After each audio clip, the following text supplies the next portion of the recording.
सुरेश जी, बात तो बड़ी अच्छी उठाई भाई जोशी जी ने। उन्होंने जोर का झटका धीरे से दिया है। हमको मालूम है जन्नत की हकीकत क्या है, हमको मालूम है कब वापस हुई और क्यों वापस हुई और कैसे वापस हुई, लेकिन सवाल तो बनता है कि फिर वापस क्यों ली एफआईआर। मेरी बात सुने आप जी। मैं कानून का आदमी हूं, जैसा जनाब ने कहा जी। मैं कानून का आदमी हूं। अगर कहीं माफी मांग करके और विड्रॉल करा लिया जाए तो वो समझौता नहीं होता, और उसमें यह कहीं नहीं लिखा जाता कि मेरी अब कंप्लेंट नहीं है। मैं कानून का आदमी हूं, सुप्रीम कोर्ट का एडवोकेट हूं आज की डेट का, इसलिए मैं बात कर रहा हूं। मैं जनाब से जान लेना चाहता हूं तीनों से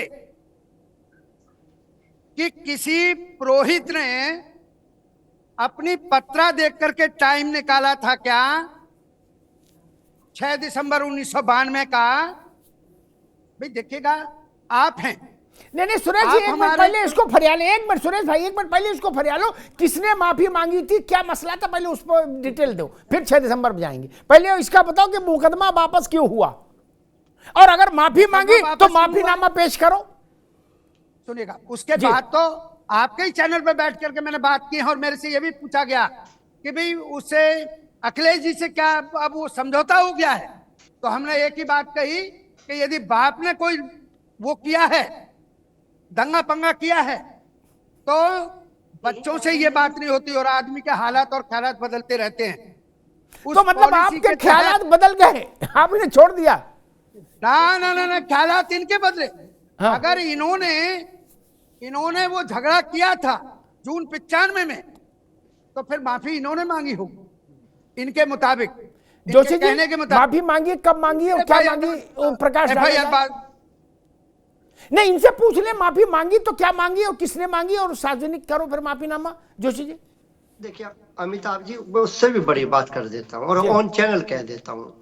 माननीय अखिलेश यादव जी और माननीय डिम्पल यादव जी व्यक्तिगत रूप से, सार्वजनिक रूप से, राजनीतिक रूप से कभी भी माननीय मायावती जी का बड़ा आदर करते हैं और हमेशा उनको मानने का काम करते हैं, पूरा सम्मान देने का प्रयास करते हैं। इससे ज्यादा मैं कुछ नहीं कह सकता अपने नेताओं के लिए। हमारे नेता ने हमको उनका सम्मान करने का पाठ सिखाया। ठीक है सुरेश जी, वो तो करे, पूरा सब सम्मान करते हैं, बात ही खत्म हो गई। तो फिर आप वाला सवाल खत्म हो गया। अच्छा मैं समझ गया, मायावती जी ने सम्मान देख के द्रवित हो गए। ठीक सुरेश भाई, ठीक है, उसमें वो बात आ गई। ठीक, मैं समझ गया। ये एक बात जान लेना चाहता हूं कि 6 दिसंबर 1992 को जो संविधान तोड़ा वही अयोध्या वाला मामला। तो क्या किसी पुरोहित ने तारीख निकाली? और जब बाबा साहेब को ऐसे ही नहीं है अमिताभ जी, पूरी प्लानिंग, पूरा प्रयोजन कि जा अंबेडकर तुम तो मरे ही थे 6 दिसंबर 1956 को, आज से हम तुम्हारे संविधान को भी मारे दे रहे हैं, संविधान को भी तोड़े दे रहे हैं। ठीक है, तो ये बीजेपी वाले विद्वान लोग, सुरेश भाई ठीक है, तो तब तो संविधान को कि अगर हम 6 दिसंबर 1992 को संविधान की मृत्यु घोषित कर रहे हैं तो कम से कम 1000 दृष्टांत हैं भारत में जो फिर संविधान की मृत्यु के दिवस होंगे। तो संविधान कितनी बार मरा? एक ही बार मरेगा ना। गजब बात है सुरेश, अब बीच में नहीं, बीच में नहीं है ना, 3.5 अभी आप बीच में नहीं भाई, आप आगे बोल दिए जितना बोलना था आपको, जितना उस वक्त स्मरण आया बोल दिए, आप बार बार तो नहीं। 3,500 सिख मारे गए, वो संविधान का राजतिलक था, वो राजतिलक था। अजब हाल है यार। नहीं ना क्या वाली बात सही है ना, अभी रुकना होगा सुरेश भाई ना, अभी रुकना होगा। भोपाल में गैस त्रासदी कांड हुआ, कौन कौन लोग गुनहगार थे? कौन उस एंडरसन को अपनी गाड़ी में बैठाकर छोड़कर आया? वो भारत की राजनीति में कौन व्यक्ति था? नानी के आगे ननिहाल की बात नहीं चलती, और न दाई से पेट छुपता भैया। जो सुरेश जी, हमको मालूम है जन्नत की हकीकत क्या है। वो संविधान का झंडारोहण था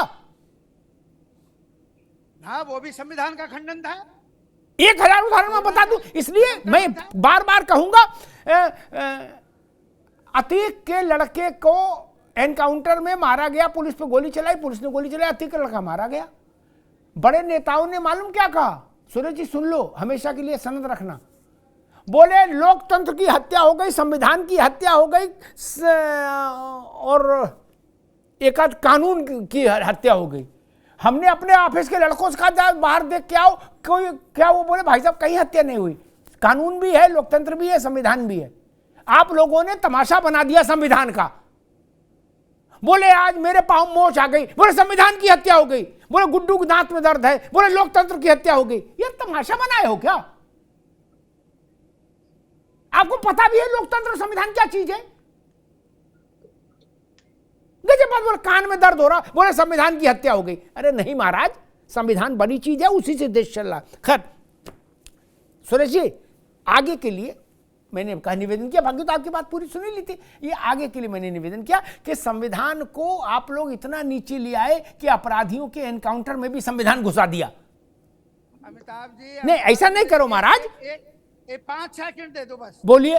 जो अभी आपने जिक्र किया, कानून का ये प्रावधान है कि चाहे 100 अपराधी छूट जाए, अरे महाराज बेगुनाह को जाने छोड़ दो, तो वहां पर एनकाउंटर करना, अरे छोड़ दो महाराज, अब एनकाउंटर सजा देना कोर्ट का काम है, एनकाउंटर सजा देना पुलिस का काम नहीं है। अब रुक जाओ, एनकाउंटर, फिर अब आप गलत बात बोल रहे हो महाराज।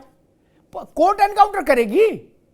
पुलिस सजा होती है ना जी, मजाक कर रहे हो, सजा होती है ना। अरे रुक जाओ इम्प्रिजनमेंट होता है जो। अरे भाई सुरेश जी, आप ही सारा समय ले लोगे, बड़ी दिक्कत होगी। मैं एक आखिरी बात आपको कह रहा हूं, उसके बाद आपका माइक म्यूट कर दूंगा।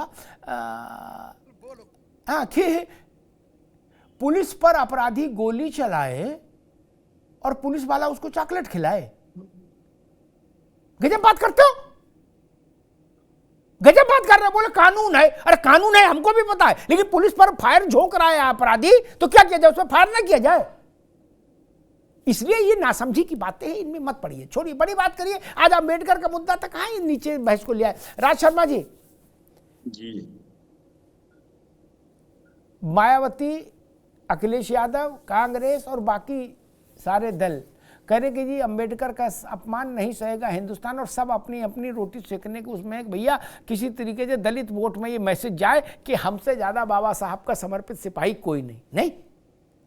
लेकिन ये लड़ाई कब तक चलेगी? बीजेपी की तरफ से तो कोई सिग्नल नहीं है ऐसा कि वो कहीं से बैक फुट पर है, फिर क्या करेंगे? एक बात सुन लीजिए, अब ये लड़ाई कब तक चलेगी?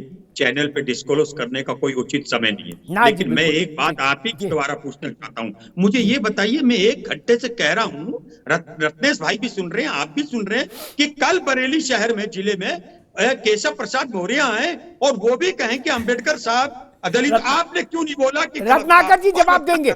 मैं उसकी सत्यता से परिचित नहीं, इसलिए नहीं बोलूंगा ना। मैं दिखा रहा, मैं वीडियो दिखा रहा, मैं बोलने का अर्थ है महाराज, मैं असत्य बात कैसे बोल दूं जब तक मैं सत्य ना जान लूं ना। देखो भैया, वीडियो दिखा रहे हैं, मैं आपको भेजता हूं राज भाई, एडिटेड वीडियो दिखा रहे हैं। ठीक, अभी रुक जाओ, न्यूज़ नहीं है, ठीक है, आगे बात। रत्नाकर भाई, रत्नाकर जी, अरे रुको भाई, एक मिनट राज बाबू, एक मिनट रुको।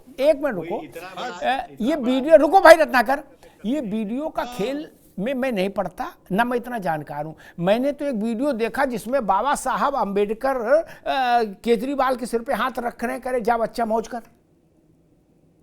उसमें भी मैं प्रतिक्रिया दूं? वो 56 में मर गए और केजरीवाल को शीश महल के बाहर खड़े होकर करे आजा बेटा लो, ओए गुड्डू जाओ मौज करो, क्या वो भी वीडियो चल रहा है? क्या करे वीडियो का? ना भाई साहब, मैं वीडियो बाजी से बचता हूं ना। बयान दिया था, क्या वो राहुल गांधी जी का था कि आलू डालो सोना निकलो?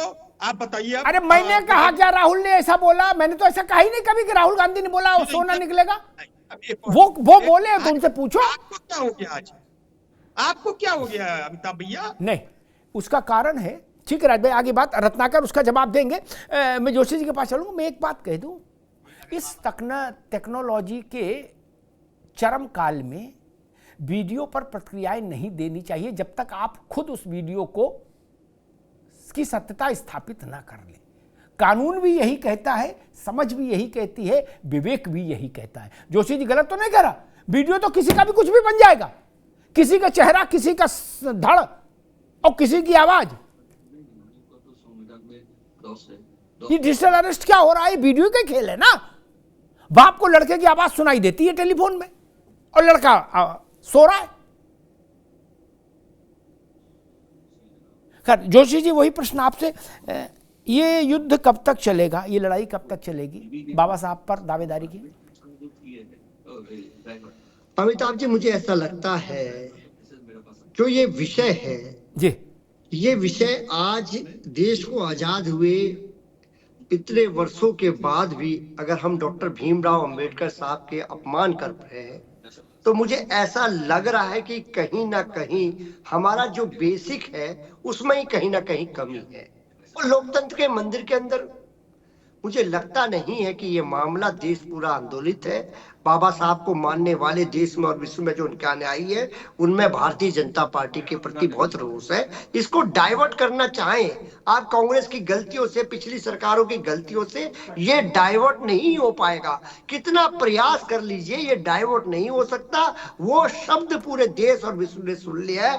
भारतीय जनता पार्टी को माफी मांगने के अलावा, माननीय अमित शाह जी को माफी मांगने के अलावा कोई विकल्प देश के पास नहीं बचा। रत्नाकर जी, समाजवादी पार्टी कह रही है कि नेहरू की गलती बताओ और चाहे मुलायम सिंह की गलती बताओ, इससे मसला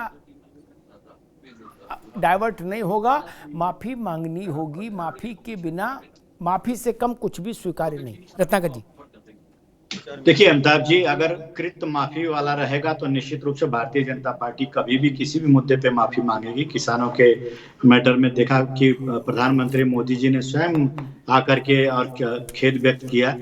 तो इस तरह के कहीं पे हमारा अहम अहंकार हमारे सामने नहीं आता है, लेकिन इनके वोट की राजनीति ऐसी है कि एक विशेष समाज का वोट हासिल करने के लिए एससी एसटी समाज का वोट कौन सा दल हासिल करे, इसके लिए होड़ दिख रही है। चाहे वो समाजवादी पार्टी हो, चाहे कांग्रेस पार्टी हो, चाहे अन्य दल हो, चाहे आम आदमी पार्टी हो। आज देख रहे हैं सब लोग बैनर पोस्टर लेकर के सड़कों पे उतर रहे हैं, क्योंकि वो दिखाना चाहते हैं कि हम आपके हित ऐसी हैं। वो सत्यता के बारे में लोगों को जानकारी से परे रखना चाहते हैं, जबकि जानकारी इसके दिगर है। जानकारी यही है कि पूरे सदन में आप पूरा वीडियो उठाकर देख लीजिएगा, कहीं पे भी माननीय गृह मंत्री जी ने कि बाबा साहब अंबेडकर को अपमानित करने का काम नहीं किया, बल्कि हमेशा से उनको सम्मान देकर वहां पे उन्होंने बात किया है। और अगले दिन प्रेस कॉन्फ्रेंस में भी कहा कि हमारी संस्कृति और भारतीय जनता पार्टी की संस्कृति कहीं ऐसे बाबा साहब को अपमान करने वाली नहीं है। हम उनको देव तुल्य मानते हैं और मानते रहेंगे, लेकिन जनता को गुमराह करने का काम जिस तरह से इन्होंने लोकसभा में किया,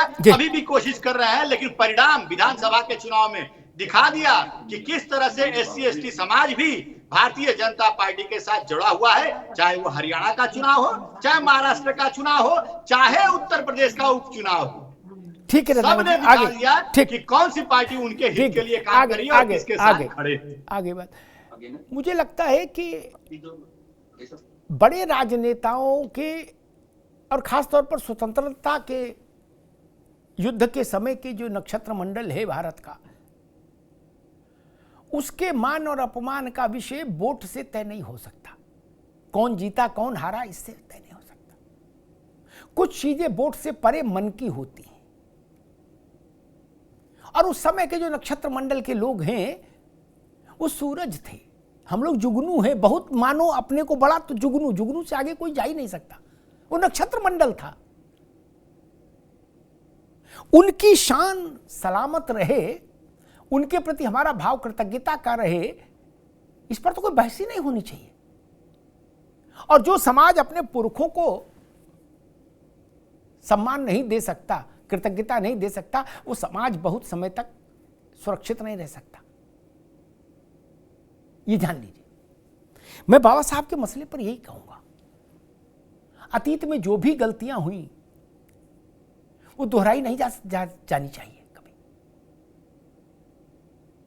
मुझे याद है एक कार्यक्रम में मैं गया, दिल्ली में कार्यक्रम था, दलित लेखकों का एक सम्मेलन था। बहुत बड़ी बात कह रहा हूं। उसमें महाराष्ट्र से एक सज्जन आए थे, मैं उनका नाम भूल रहा हूं। उनका गांव मुझे याद है, भाषण में उन्होंने बताया था, जहां से चंद्रचूड़ साहब जो सीजीआई रहे, जोशी जी, उनका जो गांव था वही उनका गांव था, लेखक।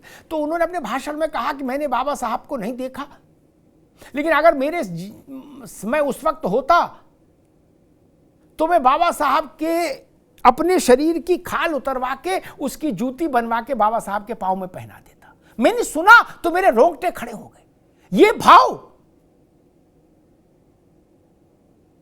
ये सच है कि बाबा साहब इस देश की बड़ी आबादी के बीच में अवतार ही माने जाते हैं, भगवान ही माने जाते हैं, उससे कम नहीं। बाकी सब नेता माने जाते हैं, बाकी सब नेता माने जाते हैं। नेहरू जी, पटेल साहब, सुभाष चंद्र बोस, गांधी जी, सब नेता, नेता बड़े हैं, इसमें कोई शक नहीं। लेकिन उस नक्षत्र मंडल में बाबा साहब अकेले हैं जो अवतार माने जाते हैं, भगवान माने जाते। मेरी बात से आप असहमत नहीं हो सकते। जो स्थान सिखों के दृष्टिपथ में नानक का है, वही इस देश की वंचित आबादी के दृष्टिपथ में अंबेडकर साहब का स्थान है।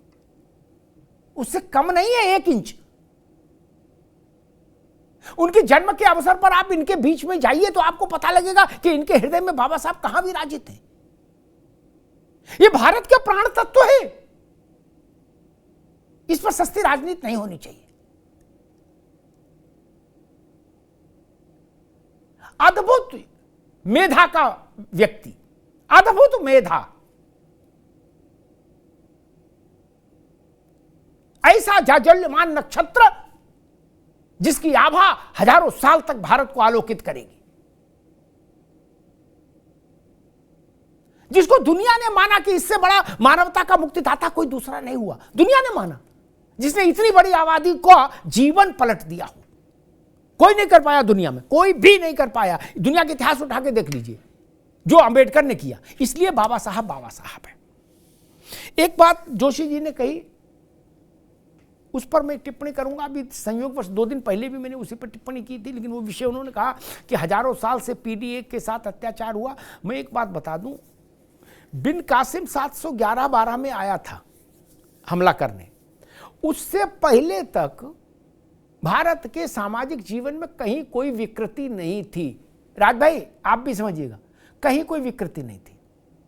सुरेश जी आप समझिएगा, क्योंकि आपकी पार्टी तो पूरा जात के उसमें एनालिसिस में रहती है। अहीर राजा थे, कुश राजा थे, मौर्य राजा थे, गुप्त राजा थे इसी देश में।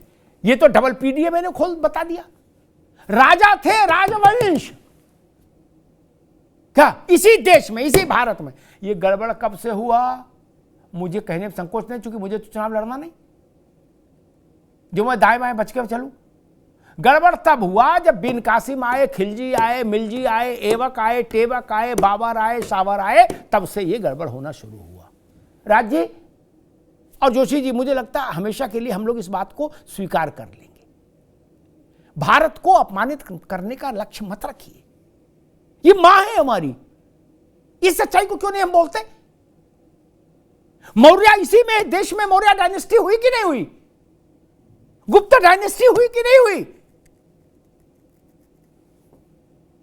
अहीर शासक हुए कि नहीं हुए?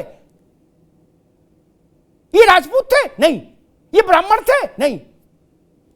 ये वैश्य थे? नहीं। ये खरे पीडीए थे, खरे पीडीए, खांटी पीडीए। इस देश में राजतंत्र रहा, इन लोगों का राजा रहे, पूरी श्रृंखला रही परिवार की, पीढ़ियों की। ऐसा था हमारा भारत। राज भाई, हर्षवर्धन भी था तो चंद्रगुप्त भी था। कहीं कोई मतभेद था क्या? ऐसा गुलदस्ता दुनिया में कहीं और हो तो हमको बता दीजिए। अंग्रेजों में अमेरिका में काले और गोरे की लड़ाई,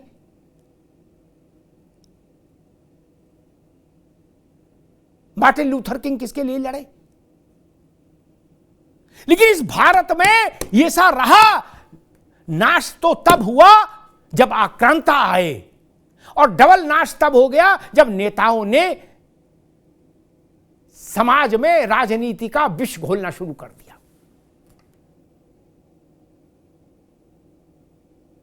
द्वारिका किसकी राजधानी थी? कौन शासक थे? किस वर्ग के थे? 5232 वर्ष पहले 5232 वर्ष पहले। क्या नासा बताता है कि कृष्ण का समय वो रहा होगा एक अंदाजन। उस समय राजा कौन था? सोचिए, क्या मैंने बना दिया? नहीं ना। भारत के सबसे चमकदार राजवंशों में चंद्रगुप्त मौर्य का श्रृंखला आती है, गुप्त की श्रृंखला आती है। ये लोग कौन हैं? इसलिए मैं कहता हूं भारत में बहुत कुछ अच्छा भी है, उसको स्वीकार किया जाना चाहिए और खुले मन से स्वीकार किया जाना चाहिए। हमारे यहां न जात थी, न स्त्री पुरुष का भेद था। पूरी गंभीरता से दोहरा रहा हूं, कभी व्यक्तिगत तौर पर हम जिसको भी शंका हो, हम उनके साथ कॉफी पर बैठ सकते हैं, घंटे 2 घंटे 3 घंटे चर्चा कर सकते हैं। न जात थी, न सामाजिक भेदभाव था, न स्त्री पुरुष का भेदभाव था इसी भारत में। आखिरी बात कहता हूं, शायद बहुत लोगों को स्मरण नहीं होगी, पता तो सभी को होगी। ऋग्वेद के जितने मंडल हैं और उनमें जितने सूक्त हैं, उसमें से बड़े हिस्से के सूक्त जो हैं, एक उसमें से एक बड़ा पोर्शन महिला ऋषियों ने लिखा है। जोशी जी, विश्व की पहली कृति है और उसमें बड़ा कंट्रीब्यूशन महिला ऋषियों का है। ये छोटी बात है क्या? हमारे यहां पर्दा तब आया जब मुगल आए, खिलजी आए, एवक आए, टेवक आए, तब। उससे पहले पर्दे का कोई दृष्टांत नहीं। पासी राजा हुए कि नहीं हुए? सुरेश जी, पासी राजा हुए कि नहीं हुए? पासी कौन है? इसलिए मैं कहता हूं इस सत्य को स्वीकार करिए। हम अपने देश की महानता पर गर्व करना भी सीखिए। सियासत चलती रहेगी, देश यहीं रहेगा। देश सबसे बड़ा है, ये ध्यान रखिए। धन्यवाद।